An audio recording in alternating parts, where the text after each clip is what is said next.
Olá, pessoal! Hoje nós vamos conversar sobre as afecções do sistema respiratório de cães e gatos. Eu também dividi a sala em duas para ficar melhor, mais fluido. Então, agora, nessa primeira parte, nós iremos conversar sobre as afecções do sistema respiratório superior e na próxima aula, que será postada logo depois dessa, nós iremos conversar sobre as afecções do sistema respiratório inferior. Então, hoje nós vamos conversar sobre o sistema respiratório superior, tá? Então, ele é composto, né, relembrando a anatomia, pela cavidade nasal, né, que realiza então a condução do ar pelas narinas até a nasofaringe, onde aqui existem as células oftálmicas, né, que são revestidas por mucosa, e elas são responsáveis principalmente pela filtragem, o aquecimento e a umidificação do ar, né? E aqui a gente também já inicia aquela presença daquelas células ciliadas que realizam a defesa também, né, contra possíveis agentes externos. Além disso, aqui acima, logo acima da cavidade nasal, nós temos também os seios paranasais, tá? Os seios paranasais, eles são cavidades nos ossos cranianos que eles servem para diminuir o peso da cabeça, né, da calota craniana e também possuem o seu interior recoberto por uma mucosa respiratória que também aquece, filtra e umidifica o ar, tá? É importante a gente lembrar porque algumas doenças da cavidade nasal podem acabar ascendendo para os seios paranasais e causar inflamações aqui dessa região, tá? A faringe, ela é dividida em nasofaringe, orofaringe e laringofaringe, tá? Ela é uma porção responsável pela passagem exclusiva do ar. E a laringe, pessoal, é um órgão tubular que está situado entre a faringe e a traqueia, e ela faz o caminho entre a faringe e a traqueia para a passagem do ar, tá? Ela é fechada cranialmente pela epiglote no ato da deglutição, para fazer a divisão da passagem do ar vindo das vias aéreas para a traqueia e também impedir que o alimento vá para o trato respiratório e sim que vá para o trato digestório, tá?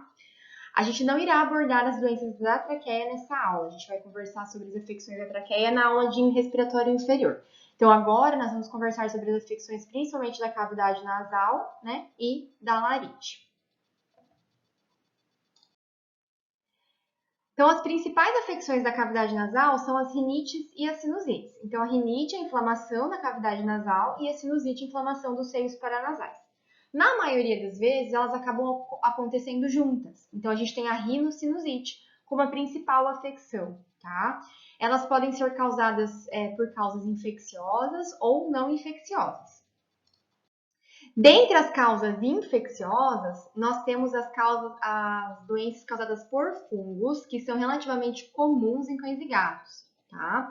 Então, em cães, a gente tem o Aspergillus fumigatus, que é um fungo que está muito presente nas rinossinusites fúngicas no cão. Elas podem causar bastante ulceração, secreção nasal sanguinolenta e um outro achado comum das infecções por fungo é a despigmentação do plano nasal por conta da presença do fungo, tá? No gato, o mais comum é o Cryptococcus neoformans, tá? E um achado clássico da criptococose nasal em um gato é o inchaço, esse inchaço aqui de consistência bem firme ao longo do dorso e do nariz, né?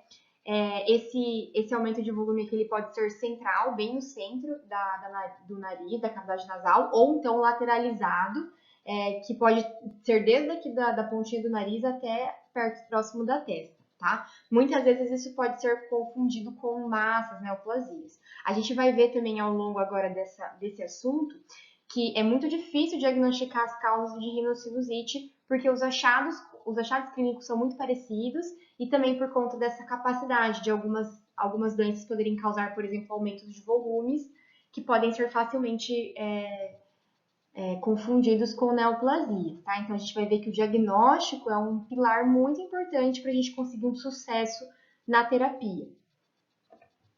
As causas virais, elas são dificilmente diagnosticadas, né? Na maioria das vezes, elas são autolimitantes, não causam sérios problemas. elas são mais comuns nos gatos. Então, a gente vai conversar até de uma doença específica, que é o complexo respiratório felino. Ele é causado por vírus que acabam tendo como forma secundária infecções bacterianas e causam muitos sinais clínicos de trato respiratório superior. Tá? Então, em cães, nós podemos ter presentes herpes vírus, adenovírus tipo 2, parainfluenza, e em gatos, principalmente o herpes vírus tipo 1 e o calicivírus. Mas elas não são muito diagnosticadas, tá? Causas parasitárias também podem acontecer, então a gente tem aqui a presença de um ácaro, que é o pneumoniçoides canino, tá? Ele pode ser visualizado durante, por exemplo, uma rinoscopia, lá na cavidade nasal, ele pode ser visto a olho nu, tá? E na maioria das vezes é muito silencioso, pode não causar sinais clínicos específicos, na maioria das vezes causa alguns espirros esporádicos e você acaba não conseguindo diagnosticar, tá? Mas eles são facilmente diagnosticados na rinoscopia. E uma outra causa parasitária é a capilária aerófila, que é um nematóide, e a forma adulta dessa larva, ela vive na cavidade nasal e nos seios frontais.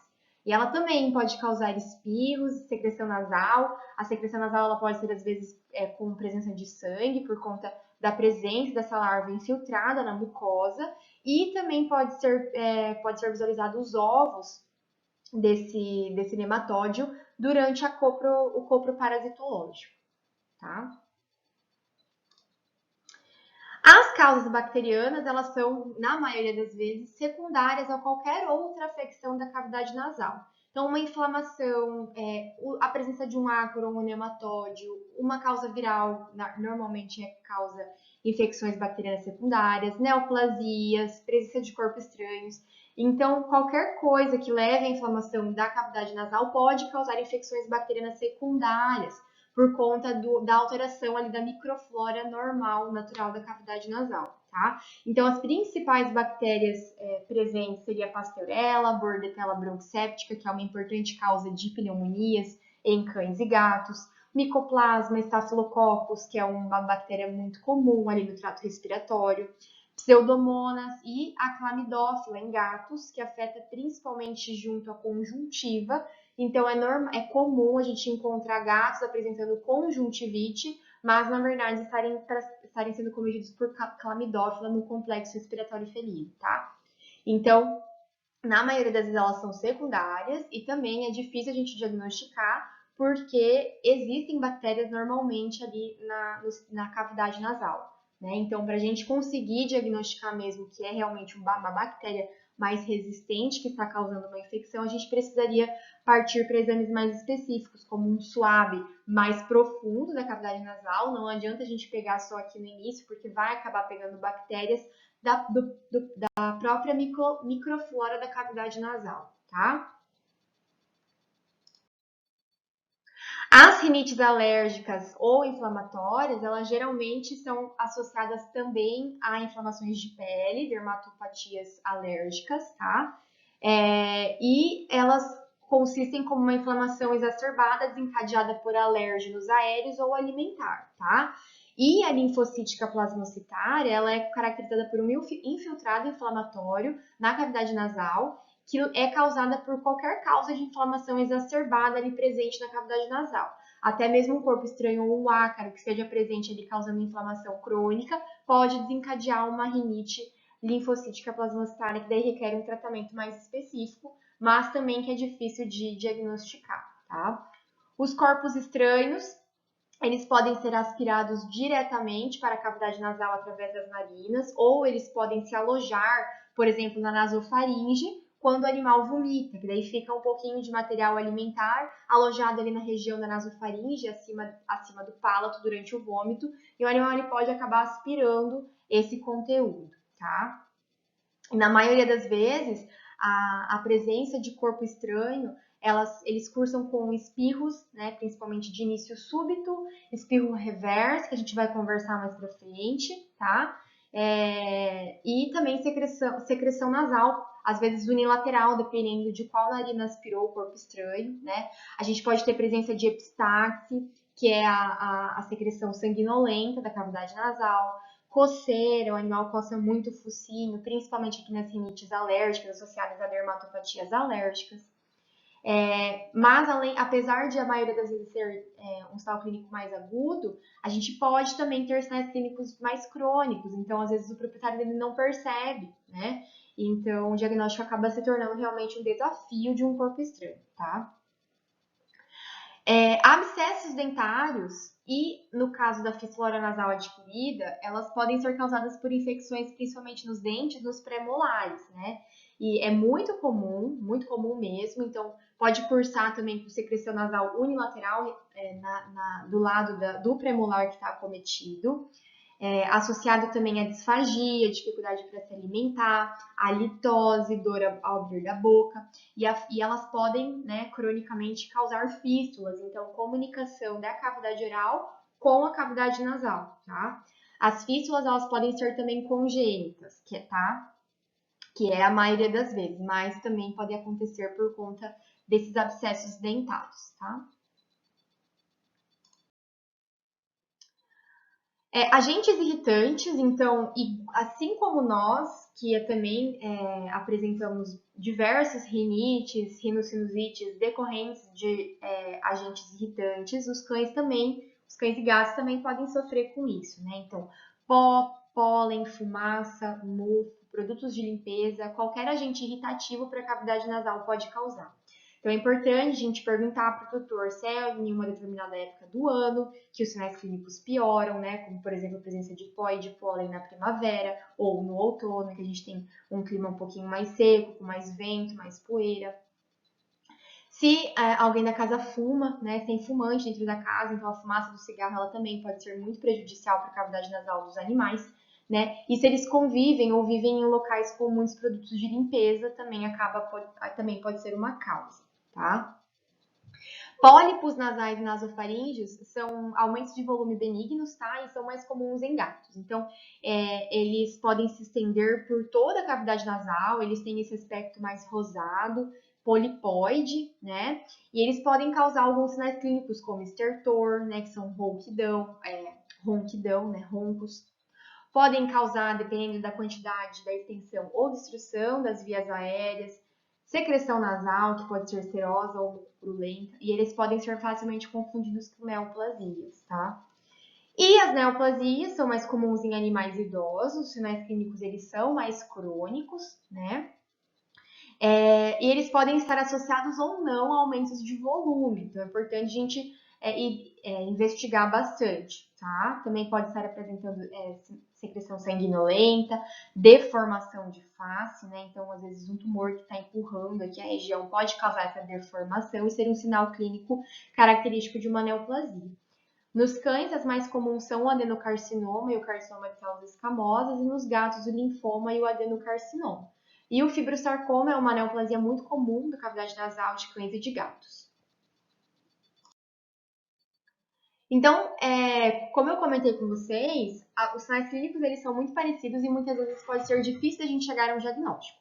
Então, a nossa avaliação clínica precisa ser bem minuciosa, principalmente para investigar no histórico e na anamnese de como que está acontecendo, qual é a evolução desse quadro, para a gente tentar chegar a diagnóstico, tentar diminuir cada vez mais essa ampla gama de diagnósticos diferenciais para uma sintomatologia tão parecida, né? Então, avaliar o histórico do animal, se é agudo, se é mais crônico, a idade, né? Mais jovens vão ser mais susceptíveis às infecções virais, com infecções bacterianas secundárias, idosos neoplasias, como é o ambiente que ele vive, se é incidência sazonal, ou seja, piora em uma determinada época do ano, como eu comentei anteriormente, se o animal é vacinado, né, com as principais vacinas das principais viroses, se algum contactante da casa tem sintomatologia também. Então, são esses tipos de perguntas que a gente precisa se ater durante o nosso histórico para a gente tentar chegar a diagnósticos diferenciais mais específicos.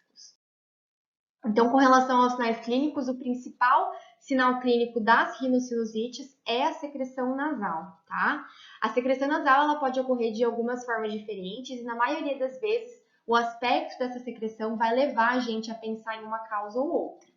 Então, no caso da secreção serosa, que é aquela secreção transparente, Ela, na maioria das vezes, é normal em cães e gatos apresentarem um leve corrimento nasal transparentezinho, aquele nariz mais molhadinho, mas se ela tiver em excesso, ela é anormal, tá? Então precisa se ater, principalmente a infecções virais simples, quando a gente tem secreção serosa em grande quantidade.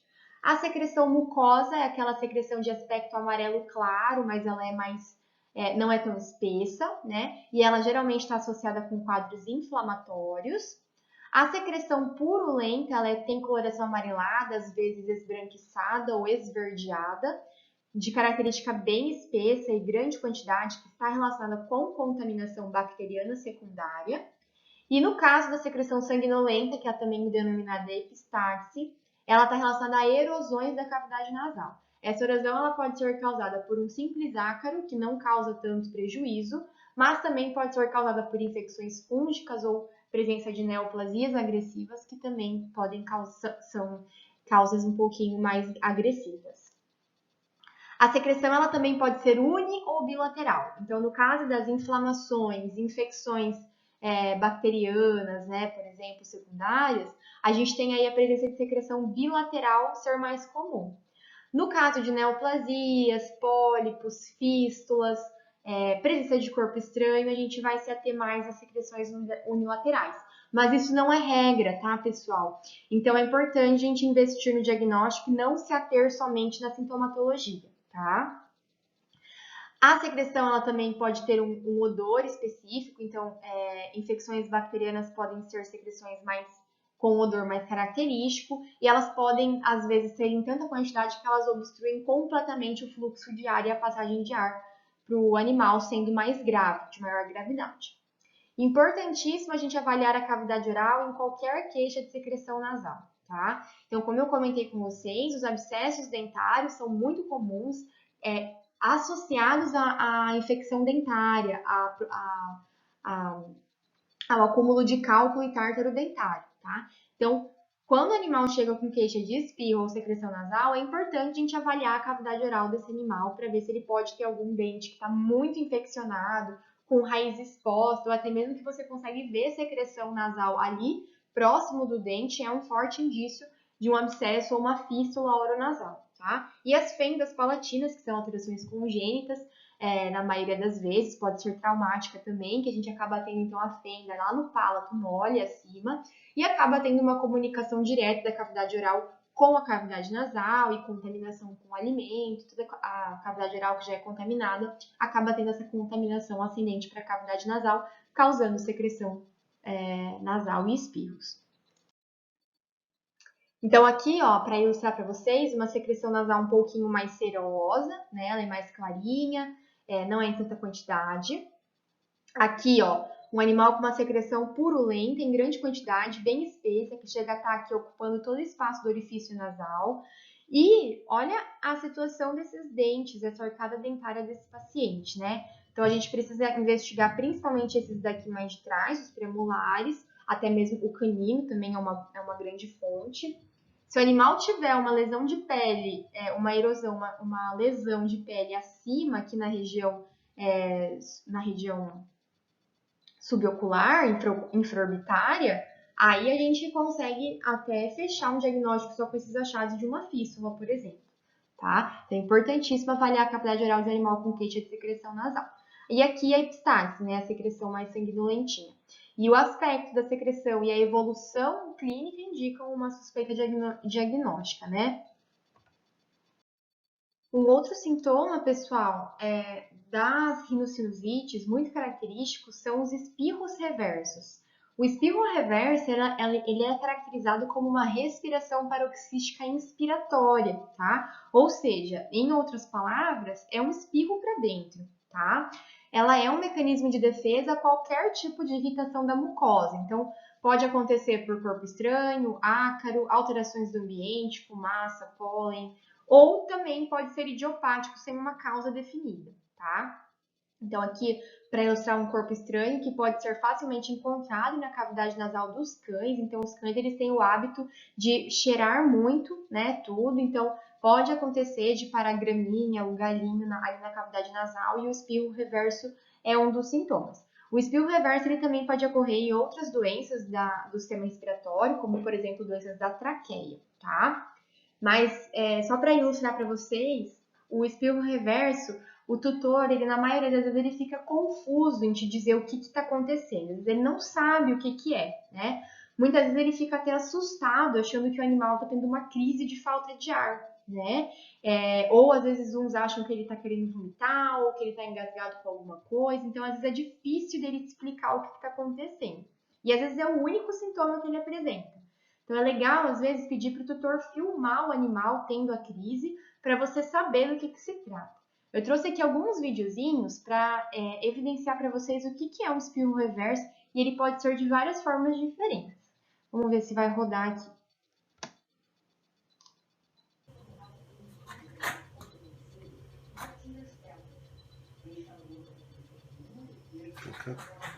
Vem, Cacau. O que foi gritar?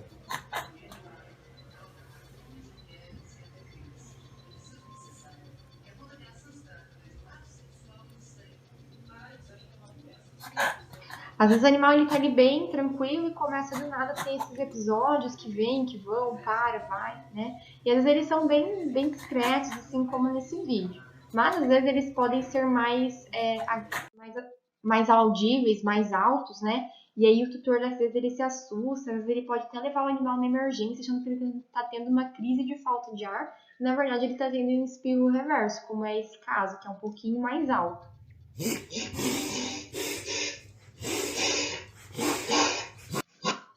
Né? Então é difícil, né? O tutor às vezes ele se assusta, realmente ele não sabe o que fazer nessas horas. Então é um sintoma que você deve considerar quando o tutor fala, ele parece uma crise de falta de ar, mas às vezes é um espirro reverso.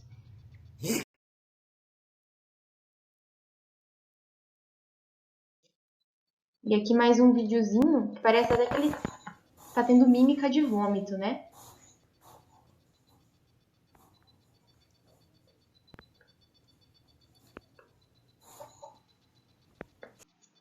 Então, para quem não conhece, pessoal, isso é um espirro reverso, tá?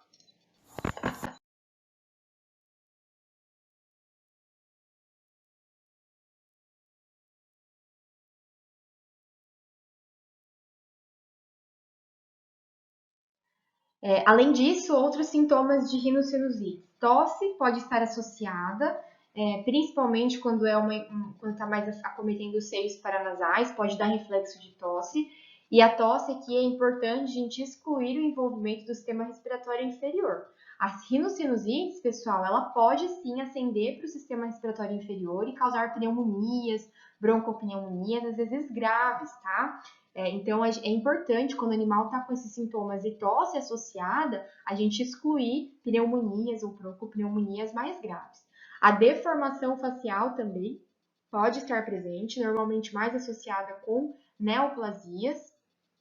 Epistaxe, né, secreção sanguinolenta também, então é importante a gente excluir qualquer causa que leve à erosão da cavidade nasal. Secreção oftálmica também pode estar associada, principalmente quando a gente tem infecções virais em gatos associadas com a clamídia, tá? Apatia, anorexia, pode estar associada também, às vezes o apetite mais seletivo, quando é uma infecção um pouquinho mais grave, bacteriana, que o animal acaba tendo comprometimento ali do sistema imune, dispneia, quando a gente tem presença de pólipos ou tumores que impedem a passagem de ar, ou até mesmo grandes quantidades de secreção nasal também podem causar dispneia, e o estridor e o estertor nasal também podem estar presentes. O estridor é mais como se fosse um assovio, a gente vai ver um vídeo lá para frente nas afecções da laringe, e o estertor é aquele ronco, né? Então, o estridor e estertor lembra lá da semiologia, são os sons pulmonares, né? A ausculta pulmonar audível sem o estetoscópio, tá bom?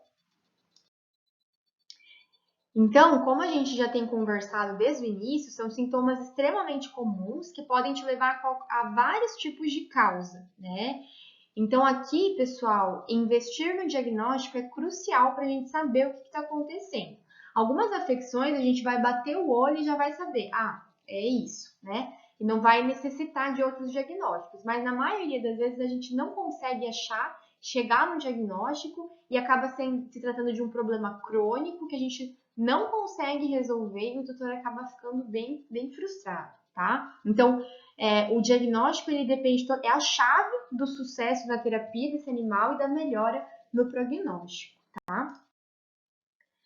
Com relação aos possíveis exames complementares, a gente tem aqui uma gama, né? Então, a gente pode ter, dependendo da causa, alterações no hemograma e no perfil bioquímico e nas provas de coagulação, né? Então, se a gente tem um animal que está passando por algum acometimento que cause problemas, distúrbios de coagulação, como, por exemplo, a erliquiose, que é uma doença infecciosa que destrói as plaquetas do animal, a gente pode ter epistaxe como um sinal clínico, que não está relacionada com doenças da cavidade nasal. Então, é importante a gente diferenciar, realizar hemograma, perfil bioquímico, para tentar chegar a um diagnóstico.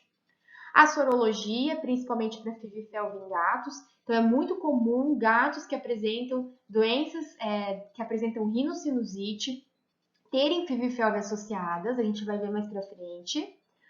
A avaliação odontológica da cavidade oral, para a gente tentar visualizar a presença de abscessos, fístulas, dentárias, né? Citologia e cultura através de suaves nasais vai ser bem interessante aqui para os diagnósticos diferenciais de fungos, ou então de bactérias resistentes.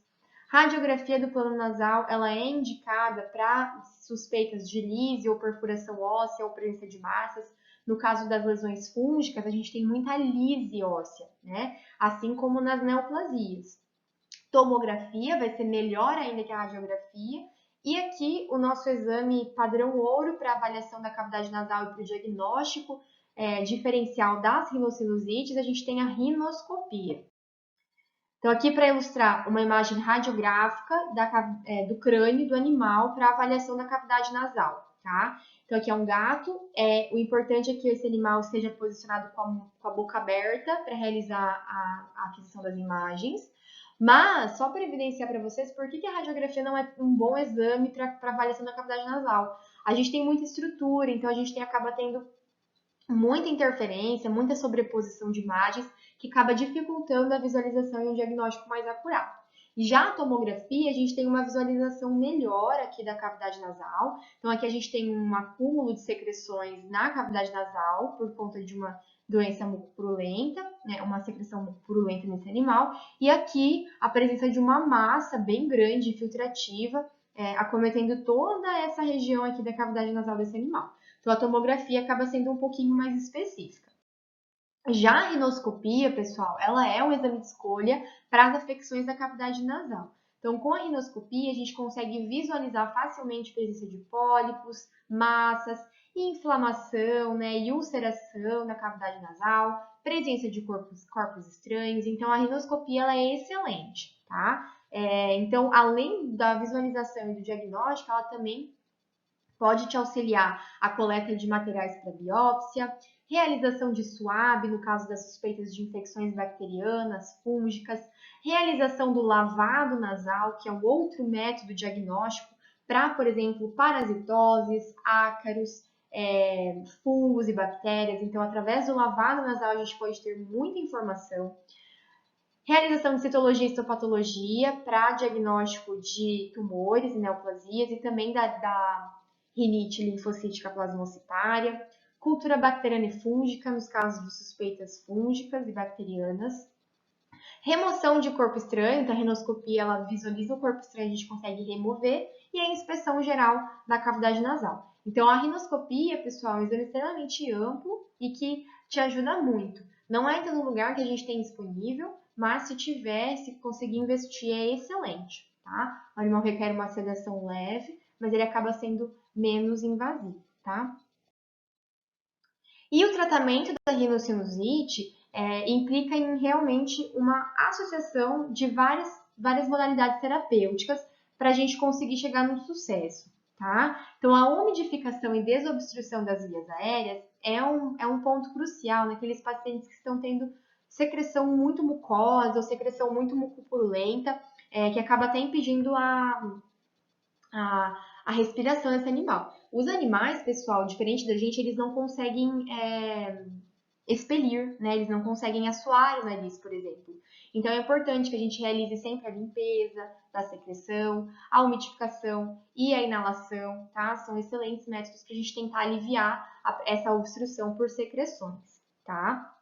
Tratamento de infecção bacteriana secundária. Então, sempre que a gente tiver uma causa que leve à presença de infecção bacteriana secundária, a gente precisa tratar.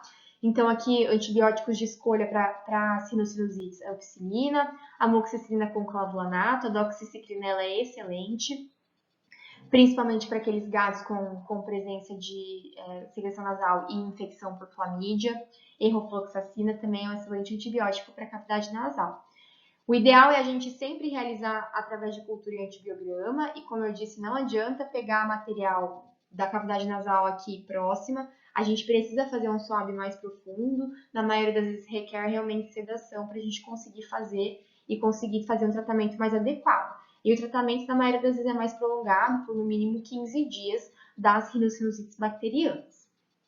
No caso das rinites alérgicas ou inflamatórias, a gente vai preferir tratar, então, com o uso de anti-inflamatórios.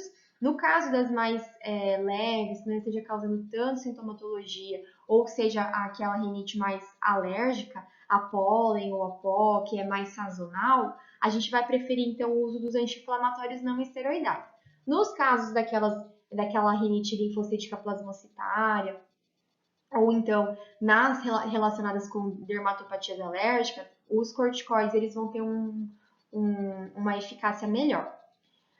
Para pacientes que, por exemplo, não permitem o uso de antibiótico sistêmico, a gente tem uma opção bem interessante, que é a opção da fluticasona intranasal. Então, ela vem num sprayzinho borrifador, igual humanos usam, humanos asmáticos utilizam, tá? E a gente pode utilizar ela, então, diretamente de forma intranasal e de inalatória.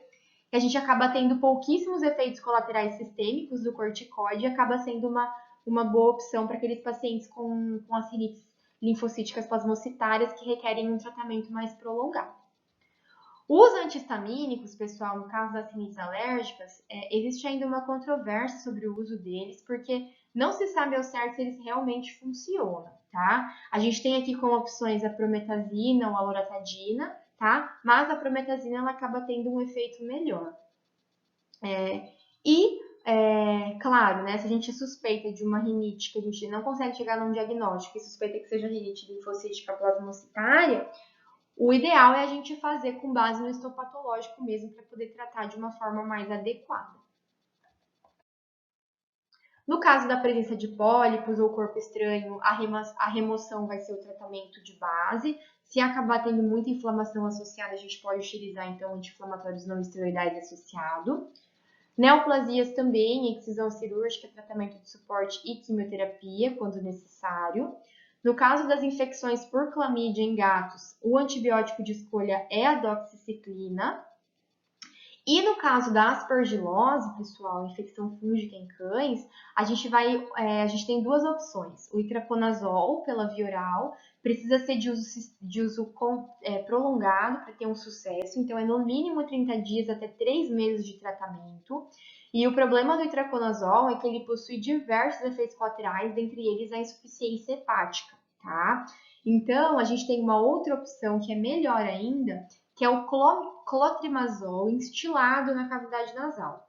Então, a gente tem essa solução de clotrimazol a 1%. A gente faz instilação direta na cavidade nasal de 50 a 60 ml. Instila, troca o posicionamento do animal e deixa por 15 minutos. E vai fazendo isso durante 15 minutos, a troca de posicionamento para realizar o banho realmente da cavidade nasal. E a gente faz essa administração semanal até a melhora clínica. Uma outra alternativa para caso não funcionar é a trepanação, né? Que é a realização cirúrgica de trepanação, mas na maioria das vezes a gente consegue o sucesso com esse tratamento.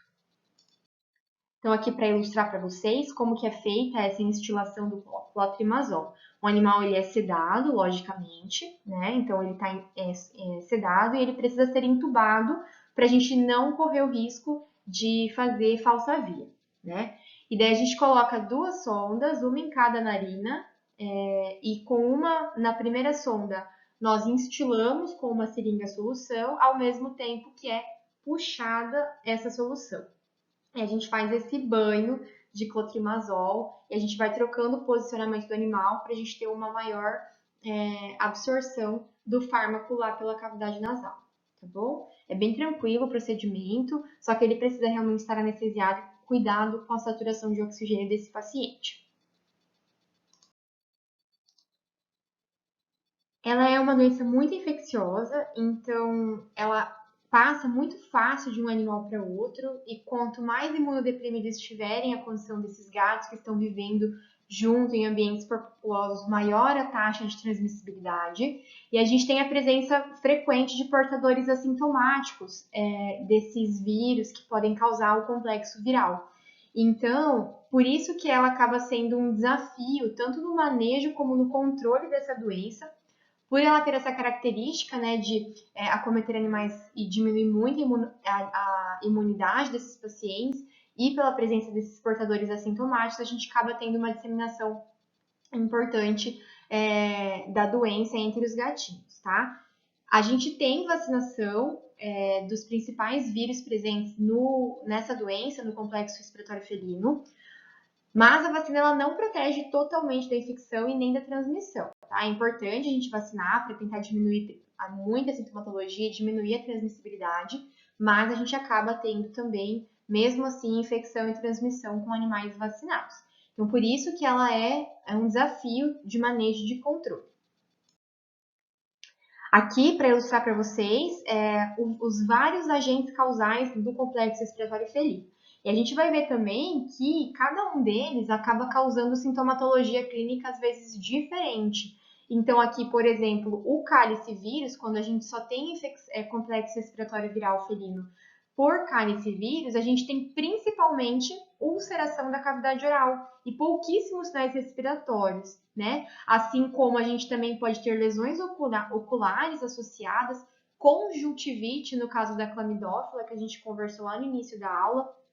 Então, por isso que às vezes a gente acaba sendo um desafiador o diagnóstico total, por conta dessa associação de vírus, e ela acaba também dando susceptibilidade para as infecções bacterianas secundárias, como Bordetella bronquicéptica, que acaba causando sinais de sistema respiratório inferior e pneumonia, causando tosse nesses animais.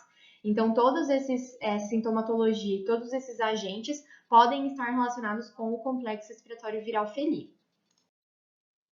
Então, os sinais clínicos principalmente incluem secreção nasal mucopurulenta bilateral, é aquele animal que a gente diz que ele está ranhentinho na consulta, principalmente filhotes, com muita secreção nasal, muita secreção ocular associada por conta daquela relação dos vírus, né? Diferentes vírus associados, um causando mais conjuntivite, outro causando mais sinais respiratórios, é muito comum. Ulcerações na cavidade oral, na língua, na boca. Importante aqui, um diagnóstico diferencial é o complexo gengivite estomatite felino, tá? São animais que normalmente estão apresentando apatia, perda de peso, anorexia, hiporexia e febre, tá? Porque além desses animais já estarem imunocomprometidos, a infecção por esses vírus causa mais imunodepressão ainda, tá? Então, é clássico aquele filhotinho, gatinho, magrinho, bem debilitado, com muita secreção nasal, muito ranhentinho, é muito característico da infecção pelo complexo respiratório felino. O diagnóstico ele acaba sendo um desafio e ele se baseia principalmente na anamnese e nos achados de sinais clínicos. Então, só no histórico a gente consegue ter bastante informação que nos leva a pensar. Então, é filhote, ou então é um animal FeV positivo, ou animal que convive com outros gatos, e outros gatos da ninhada também estão apresentando essa sintomatologia. E os sinais clínicos característicos já são suficientes para fechar o diagnóstico.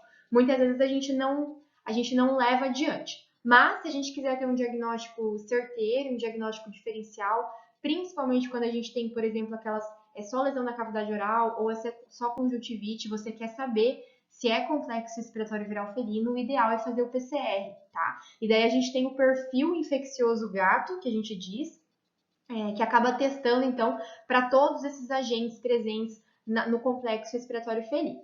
E aqui, para ilustrar para vocês, um caso de um animal então ele tem aqui a associação de vírus e nem todos estão presentes, mas na maioria das vezes eles estão associados, né?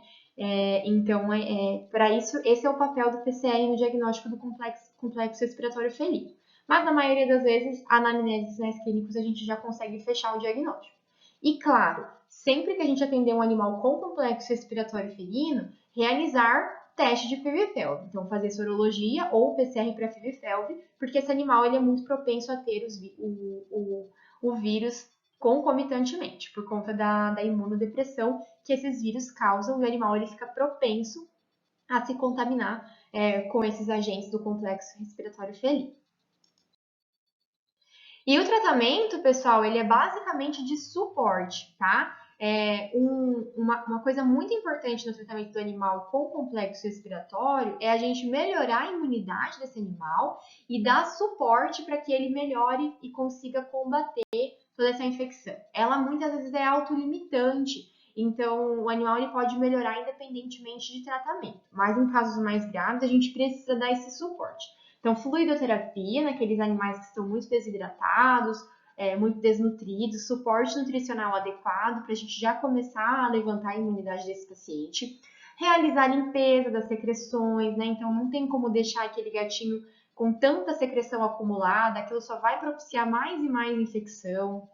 Redução do estresse é importantíssimo, então, se é um animal que convive com muitos outros gatos, tentar separar, colocar eles num local com mais enriquecimento ambiental para esse animal, utilizar feromônios para a gente tentar diminuir o estresse e aumentar a imunidade desse animal. E manter aquecido, então é aquele animalzinho que você vai deixar lá preparar uma caminha bem quentinha para ele. Você vai manter ele lá, dar o suporte que ele precisa, alimento de boa qualidade. Inalação ajuda bastante a umidificar as vias aéreas e limpar toda aquela secreção nasal. Então, esse é a base da terapia para o animal com complexo respiratório felino.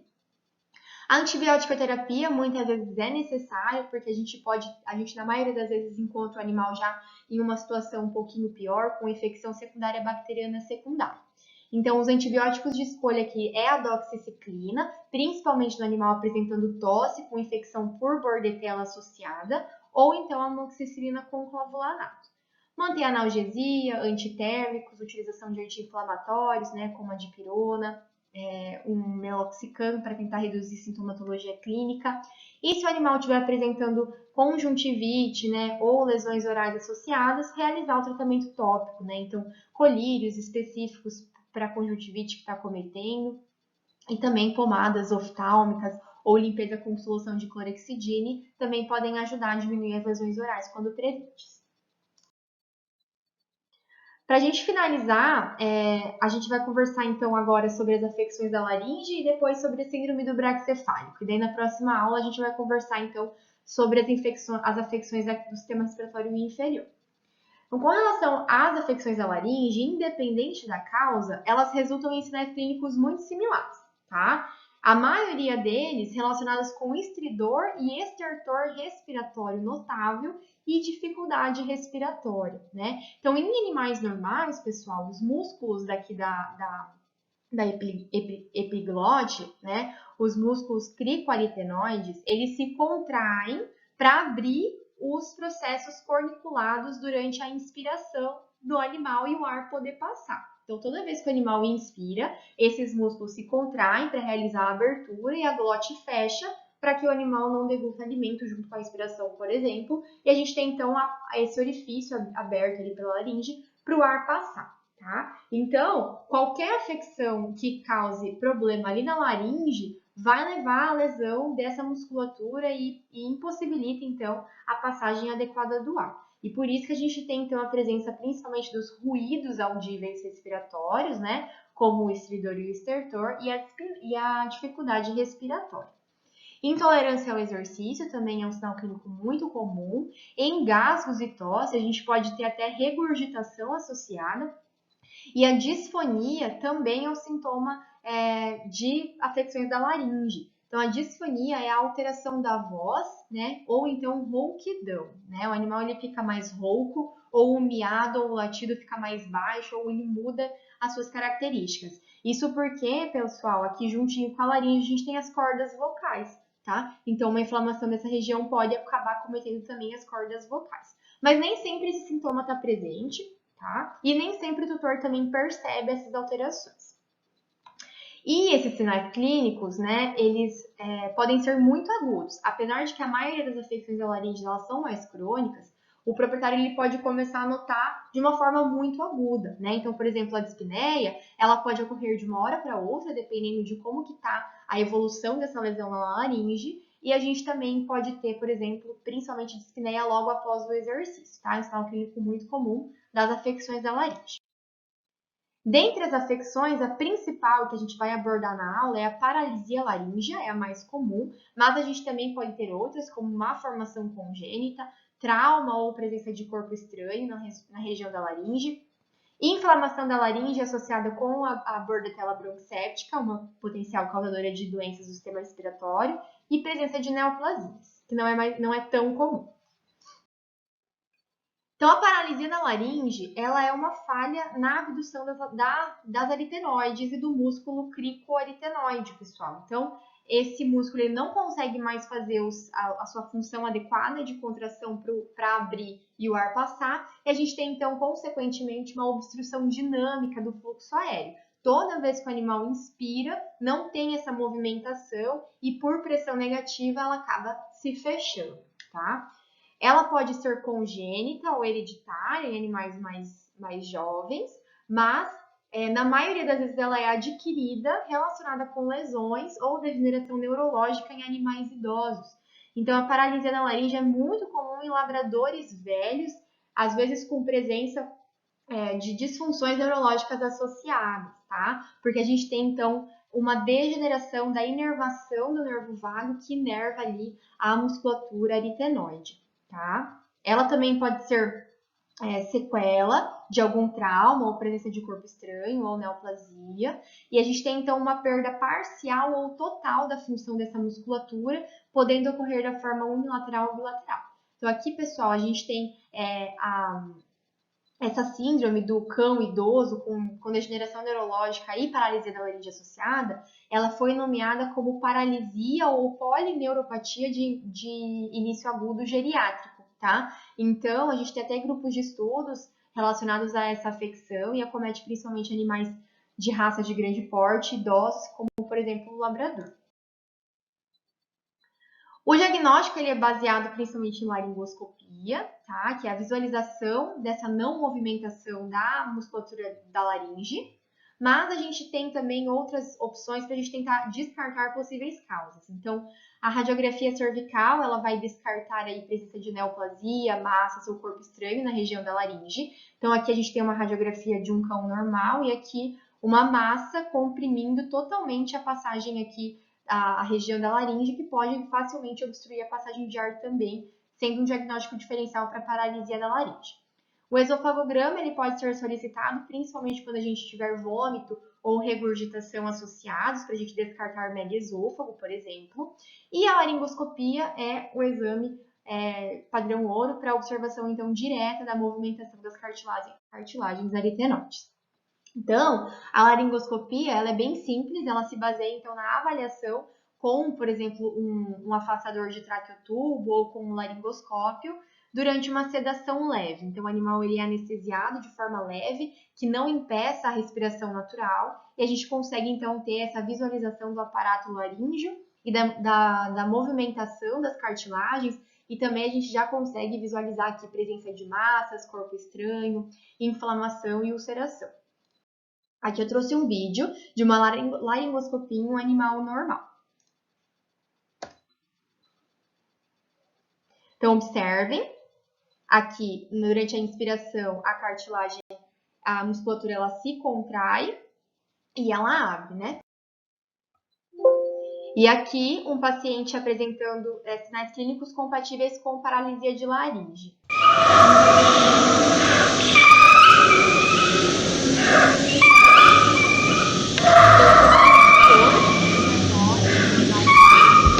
E esse assovio que é bem característico do estridor respiratório. E aqui, esse mesmo paciente foi com diagnóstico diferencial de paralisia de laringe e durante a realização da laringoscopia foi confirmado. Então, percebam que durante a expiração, como a cartilagem, a musculatura ela não abre, a passagem de ar totalmente se fecha. Então, essa é a característica da laringoscopia na visualização de uma paralisia da laringe. Ela pode ser unilateral ou bilateral, aqui nesse caso ela é bilateral, né? Mas a gente pode também ter só uma das cartilagens não funcionando corretamente. E daí a gente tem, então, uma obstrução parcial do fluxo de ar.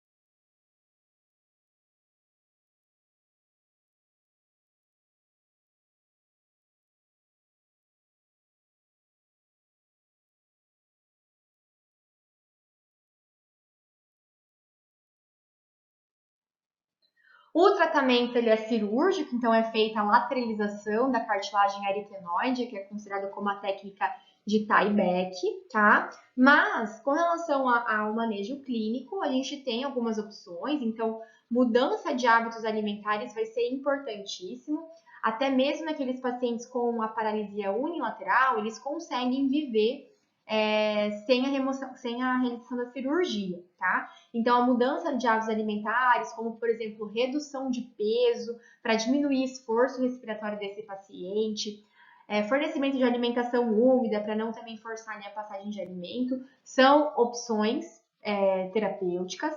Evitar o estresse respiratório, então, principalmente durante o exercício, evitar exercício prolongado, evitar exercício em horários muito quentes, ou então o uso de coleiras ou enforcadores,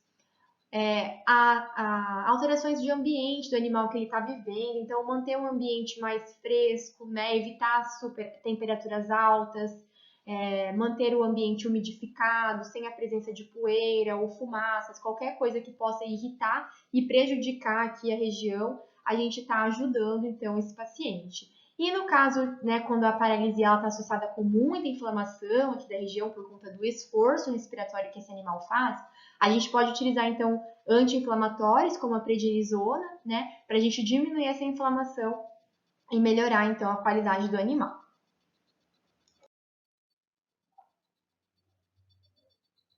Então, para a gente finalizar a aula, vamos conversar sobre a síndrome respiratória do braquicefálico. Então, a síndrome, pessoal, ela é caracterizada por um conjunto de afecções que é característico de raças contradistróficas.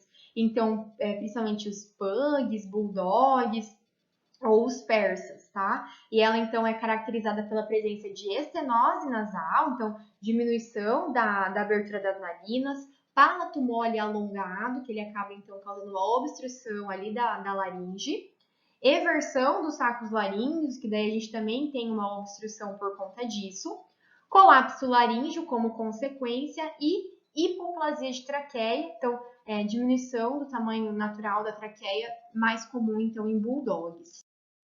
E todas essas afecções, elas podem ocorrer juntas ou separadamente, mas elas vão causar os sinais clínicos compatíveis e muito característicos dessa afecção e dessas raças, né? Que é basicamente dispneia, então muita dificuldade respiratória, estertor respiratório, então são animais que roncam muito, é até caracterizado como a síndrome do cão-porquinho, porque ele realmente ronca bastante, parece um porquinho por conta dessa dificuldade respiratória. Intolerância ao exercício, isso é claro, né? Óbvio, um animal que ele não consegue respirar direito, então ele também vai ser mais intolerante ao exercício. Síncope associada à presença de arritmias são comuns nessas raças, porque a gente tem então um aumento do esforço respiratório e maior atividade e compressão da inervação do nervo vago. Então a gente pode ter aí até paradas respiratórias que podem levar a síncope, aos desmaios. Cianose, né? Então, muito características nessas raças por conta dessa síndrome, da junção dessas afecções, ou então a presença de apenas uma também já pode causar tudo isso. O diagnóstico, então, ele se baseia principalmente na anamnese e na avaliação clínica do paciente, né? Então, na anamnese, qual é essa raça? Se é uma raça predisposta, né? Uma raça braquicefálica, e se ele apresenta sinais clínicos compatíveis. E o sobrepeso, pessoal, é um fator aqui predominante. Muitas vezes o animal ele começa a exacerbar os sinais clínicos com o ganho de peso. Então, é importante a gente avaliar isso durante a consulta. A avaliação das narinas, a gente vai conseguir ver que elas estão estenosadas, né? E o animal, ele apresenta normalmente na consulta uma dispneia inspiratória importante. A radiografia, a gente consegue visualizar a hipoplasia da traqueia e o colapso de traqueia, que muitas vezes está associado com essas afecções. E a laringoscopia, conseguimos então visualizar o estreitamento da glote, inflamação da laringe associada e o alongamento do palato mole, tá, pessoal? Então, a gente pode ter todas essas afecções e só com a visualização a gente já consegue fechar o diagnóstico clínico. Então, aqui para demonstrar a estenose das narinas, então vejam como é pequeno a abertura que a gente tem para a passagem do ar e pode acontecer também em gatos, né? Então a gente acaba se atendo mais aos pugs, aos bulldogs, mas gatos, não somente persas, a gente pode ter gatos condrodistróficos que acabam tendo também esses sinais clínicos. Então bastante estenose da narina e acaba sendo até um pouquinho mais difícil de visualizar porque os gatos eles são muito mais sutis e a gente acaba não tendo uma sintomatologia tão característica como em cães, mas é importante a gente se ater a esses achados de exame físico. Aqui um animal está preparado aqui para uma laringoscopia, tá? E é interessante que durante o preparo da laringoscopia a gente consegue visualizar a glote, né? O palato mole deles que é mais alongado, então ele acaba causando uma obstrução dinâmica da passagem de ar lá na laringe.